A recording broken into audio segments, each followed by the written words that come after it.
Good evening, everybody. It's been a while since I've ever really done a live on my personal page, but I had a lot of reminders this weekend, and so I thought I would. I am wearing these glasses right now because it's been a crazy day and I'm tired, and I'm tired of hiding behind a mask. So this is a different way for me to hide, and they're just kind of fun, and they were giving me some really fun memories. But anyhow, we are living in a world that is a little unlike anything we've ever experienced, right? And what we thought might have been, I look back and I laugh at, we thought, oh, school's just canceled for 2 weeks. And here we are. And so it can be all consuming. In terms of how do we keep ourselves safe. This is not about COVID, but I'm going to share this story. We were in Kansas City this weekend with my girls, and they were doing an Irish dance competition. And Kansas City's a little bit different than South Dakota. Like, we had a mask on all the time. I mean, obviously in the gathering in the hotel, but like even when you're outside, you were supposed to have a mask on in Kansas City all the time. Maybe that's true where you live, but it's not here. I don't wear one outside, but anytime I go in, something I do. And but anyway, it was a lot of just wearing a mask, and everybody's trying to have all these procedures in place, right, to keep us healthy and to keep the fesh able to happen and be safe. Only the people whose dancers were in the competition could actually be in the ballroom, which was awesome. We weren't fighting the crowds. It was great. But then there were other things, like you're in this big hotel, like a convention center, and there's a sign that says only two people in the elevator or one family. That's just not realistic, or you are never going to get to your room. And when I checked in, they asked me, hey, do you want a lower floor or a higher floor? And I was like, oh, I don't really care. I totally should have cared. 12th floor was not a great idea. Now, most people were like, whatever, just come on in. But occasionally you get the one guy that's in the elevator with a bunch of dancers all trying to get downstairs for their competition. He's like, nope, only one. So it was a little crazy. You weren't technically allowed to stop in the hallway and have a conversation.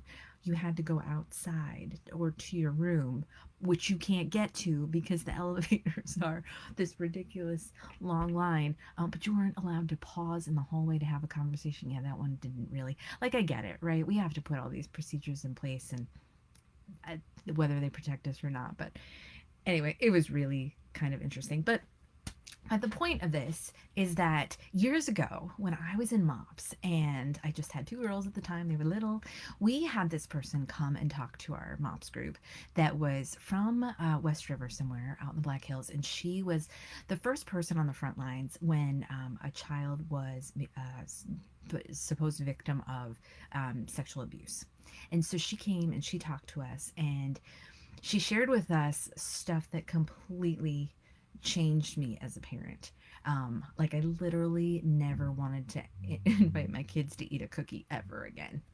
That's a whole different topic. But she, as she was talking to us about abuse, and that most of the time, oh, Brandy, did you see her? Oh my gosh, game changer.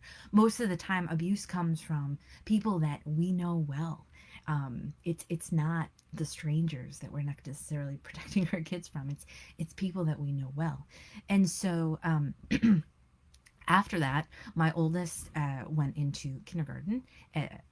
Dean was going into kindergarten that year. And so I remember, as we were getting her ready for kindergarten, one of the things that I taught her and we talked about a lot, and what it was we came up with a code word, and this was our family code word. And so she always knew that her dad and I would be there on the playground to pick her up from school. But if for some reason we were not there, and somebody else said, oh, your mom said or your dad said that you're supposed to come with me, I'm going to pick you up, I'm going to take you home, I'm going to take you to grandma's, I'm going to whatever, that they had to know the code word. And if they did know the code word, she could go with them. If they did not, then she needed to go find another adult and ask, an adult that she trusted, like a teacher or something, to ask.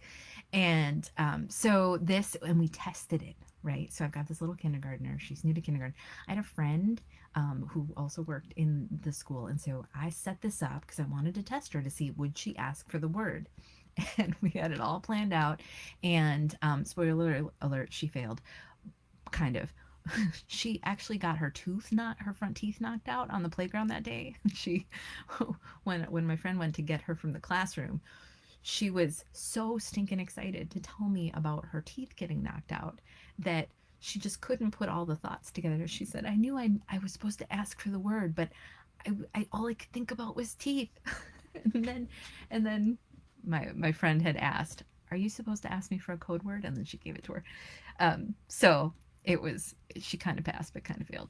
But anyway, that is something that we have used for years and years, is a code word. And so I really want to encourage you, if you've never thought to do this, to do it. Pick something, pickle bottom, like weird, whatever. I'm not going to tell you what ours is. How often you change it might be how often you actually use it with your kids. We have pretty much kept the same one, or sometimes we changed it, but the kids always have that default one in the back of their mind. But what was really powerful for me was that, right as we were getting ready for school to start, DM had a middle school orientation. Okay, she's now sixth grade, and I had to have a friend pick her up and bring her to me. I was downtown, and so I told her that this was going to happen beforehand, but she didn't quite know my friend. She had seen her before, but she just wasn't sure. So she said, "Mom, is she gonna know the code word?" And I was like, "Awesome." Because as we get into this middle school thing, DM doesn't have a phone, and I know kids get phones at all ages, and I don't know if we're ready to go that way or not. But I think just having that, like, backup communication tool, that when stuff hits the fan and plans have to change, that they're going with the right people. Now, I have an amazing tribe of people around me that I love and trust, and yes, you could give the code word to the wrong person.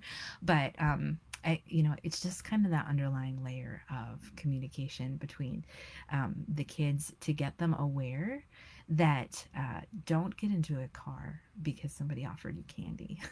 Or there's just so many of those things that can happen. And again, there's only so much we can do, but that one has really proved helpful. And this weekend, as we were coming back from Kansas City, I was amazed at how many of the bathroom stops that we all, there's 5 women we had to take, but in the bathrooms, you get the stickers about human trafficking.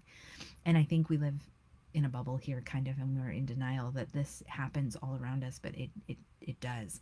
And so just knowing that there's just stuff out there. And so the more tools and that I can put in my kids' tool belt, I just think is really helpful. So anyway, that kind of hit me, and I thought that some people have never heard to do that before, and I thought I would share that. So let me know if you have a code word, because you don't have to tell me what it is, but or if there's other tips and tricks that you use to kind of talk to your kids about the world we live in and how to keep them safe in it.